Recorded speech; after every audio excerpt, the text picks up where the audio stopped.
Shake hands. Shake hands lang kami. ba? Shake hands lang. Alam mo, napupunan ko sa'yo pag babae yung DJ natin, ano ka? Hindi. Iba ka. Iba, shake hands. Oh, ayan. Oh. Okay na po Ang yun. cold, ang Okay na cold po. mo eh. Hold ba? Ayan, it's nice to have you here, Mama Bel. Kaya naman alamin na natin ang mga nagpadala ng video messages sa atin. Sa ating The Who Got Problem! Let's smash this party up. Yeah. Hi DJ Bay, Papa Pete. Ako po si Mel from Kalibo, Aklan. May tatanong po kasi sana ako. Every time na nag-aaway kasi kami ng boyfriend ko, lagi kami nagpapataasan ng pride kaya tumatagal lang lalo yung away. Okay lang ba na makipag-cool off muna ako sa kanya? Nako. May nalalaman ka pang cool off, Mel. Para sa akin, alam mo para sa akin, Mama Bel and DJ Bay. Yes, yes. Para sa akin, masama yan.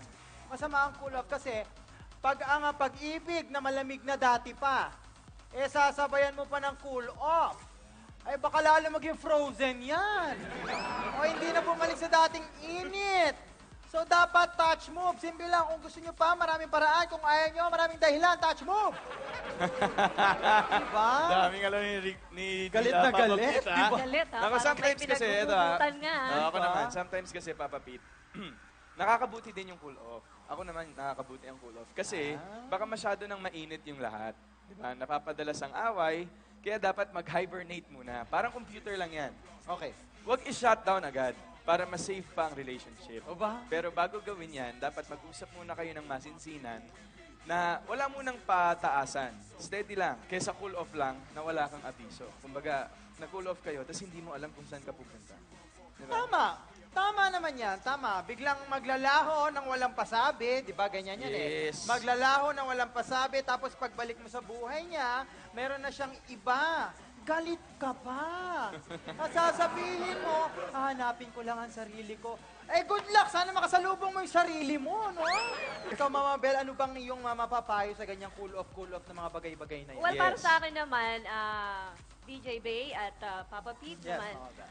para maiwasan, actually, iwasan na lang yung cool off. So, sinabi niya kasi kanina, di ba, lagi yung pride nila na yan. So, kung siguro may bababa sa kanila, like, wala namang namatay or nabilaukan dyan sa paglunok ng pride, di ba? Tama si Mama Bel actually. Ayan, sana nasagot namin ang Hugot The Problem Hugot mo, Mel. Problem mo, Yes. Mel. At syempre, sa ating audience, meron din tayong mga I'm sure tatanungin may na may Hugot magtatanong Problem dyan. dyan. Sino Ay, ba? may mga hugot din ang mga Oo. to. Ayan, Tijoy. Sino dyan? Sino may Hugot? Ayun. Ayun, oh. Oh. Tayo! Tayo. Tayo! Ayan. Ayun. Si ano. Oh. Ay, Ikaw si Marinel from Yes Po. Yes. Oh, May GMA powers, kami. inunahan lang Agad. kita.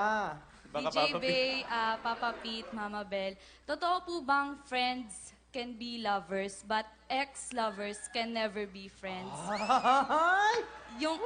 Yung ex ko po kasi, best friend zone na kami ngayon. Kaya lang, nasasaktan pa rin ako kapag nagiging sounding board niya ako sa mga pinagdadaanan niya ng bago niyang girlfriend. Wala naman po akong karapatang dumaing kasi best friend na lang yung turing niya sa akin. Ano po bang dapat kong gawin? Grabe. Ang lalim nun, ha? Eto, advice ko sa'yo. Saan ba yung lubid ko dito? Ikaw, ano ka Hindi, rin? baka kasi matanggal tong mesa. Eto, Tali ah. ko lang. Ito para sa akin, friends can be lovers. But ex-lovers can never be friends. Tama yan. Ay! Oo. Tama yan, ha? Kung may feelings pang involved. Okay. Pero, okay. kung wala, hindi na totoo yun. Dahil ang friendship, hindi yan namimili ng tao. Diba? Kahit gaano pa kahirap ang pinagdaanan nyo, or kahit gaano pa kasakit, Siyempre. pero, syempre, masakit para sa'yo kasi, hindi ka pa totally moved on. Yun ang evaluation ko to you. So, sa situation mo, Marinel, you have to choose kung paano mo siya titingnan. Bilang ex mong gustong balikan o ang best friend mong nahihirapan na kailangan mong tulungan. Depende din yan. DJ Bay, depende yan. Oh. Kasi yung mga ex ko, we're talking about my ex, oh my God! Kasi yung mga ex ko kasi, mahirap makipag-friend sa ex kasi kapag nagpaparamdam sila sa akin, nangungutang. Ay, So, hindi ako sounding board doon, di ba? So, ano ka doon? Chopping board. Chopping board ako doon. Natataga yung ATM ko. So isipin mo din sa sarili mo, baka ikaw yung nadedehado. Ang mga lalaki kasi minsan, pag nafe-feel nilang may feelings ka for them, they use it to use you. Uy!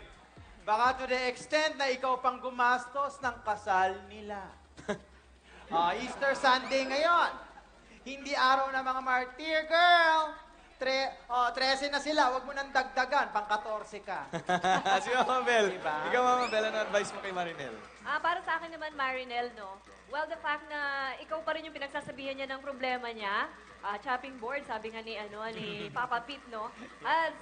That one siguro, at least he trusts you that much. So, maski wala na kayo, ganun pa rin yung pagtingin niya sa'yo. Although sa'yo kasi hindi ka pa naka-move on, siguro wala pa kayong closure, magandang closure, kaya naging ganun yung pangyayari. Yes. Okay ba? Nakatulong ba kami sa'yo, Opo, Marinel? thank you po, DJ Bay, Papa Pete, Mama Bel. Okay, you're Yes, welcome. oo. Kung hindi mo nakabisa, i-email namin sa iyan.